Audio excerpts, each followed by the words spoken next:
जय श्री हरि। नमस्कार मित्रों, श्री वेदा भक्ति यूट्यूब चैनल में आप सभी का हार्दिक स्वागत है।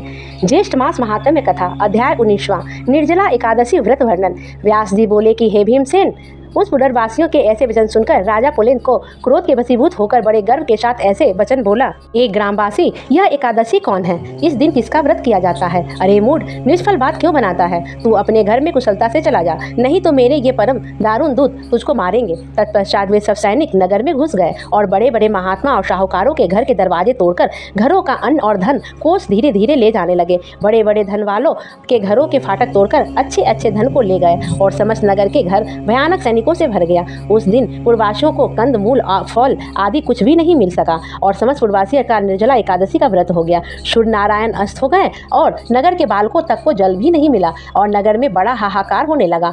स्वर्ग में भगवान विष्णु सहसा उठकर खड़े हो गए तथा गरुड़ जी को बुलाकर उसके कान में बहुत सी बातें समझा दी तथा गरुड़ जी की सवारी कर शीघ्र उसी नगर को गए और वहां जाकर विविध प्रकार की सेना की रचना की। उस सेना के सैनिक, जिनमें किसी के 3 मुख, 3 नेत्र, 7 जिह्वा, 4 पैर, महान अद्भुत बड़े बड़े दांत तथा 3 सिर, 2 मुख तथा 10 मुख, 6 मुख तथा 5 मुख, हाथी के समान मुख, हाथी के समान स्वरूप, सिंह जैसी आकृति वाले, महान भयानक नरसिंह के समान तेजस्वी, सिंदूर से पूजित मुख, महिषासुर के समान प्रभा युक्त ऊर्ध्व केश, दिगंबर नर मुंडधारी, आंतों की माला से युक्त व्याघ्र चम्रधारी, इससे पहले ऐसी सेना कभी नहीं देखी गई। ऐसी सेना को सर्वव्यापक प्रभु विष्णु भगवान ने आज्ञा दी कि राजाओं के अधम इस राजा पुलिंद को सेना सहित मेरी आज्ञा से सूर्योदय से पूर्व ही खूब अच्छी तरह से नाश करो। भगवान विष्णु की आज्ञा और शिरोधार्य कर वह विष्णु भगवान के सैनिक दल शत्रु सैनिकों में घुस गए और शस्त्र प्रहार तथा वध करने लगे, जिससे बड़ा कोलाहल मच गया। कुछ खड्ग से, कुछ खड़वाग से वध किए गए और कुछ दांतों से काटे गए तथा अयं कुछ लोग भक्षण कर गए और वीर लोग भाग रहे थे,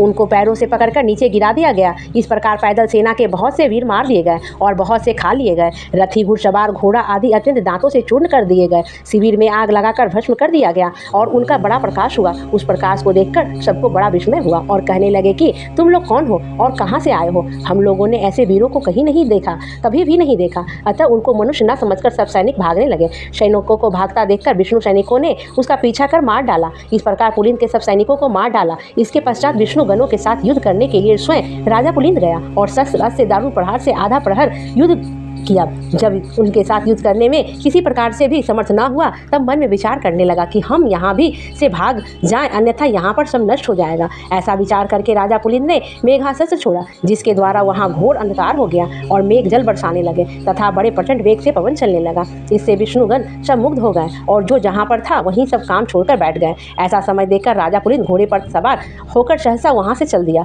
जो शेष सैनिक बच गए थे वह भी राजा के चले जाने पर वहाँ से चल दिए। भक्त वत्सल विष्णु भगवान अपने भक्त का कार्य करके अपने लोक में चले गए। प्रातःकाल होने पर नगरवासी अत्यंत आश्चर्य करने लगे और वहां पर शत्रु की सेना न देकर अंत में पारण के समय उन्होंने निश्चय किया कि यह सब कुछ स्वप्न मात्र था तथा भगवत प्रिय सनादि कर्म किया। इति श्री ज्येष्ठ महात्म्य निर्जला एकादशी महात्म्य वर्णन 19वां अध्याय समाप्त।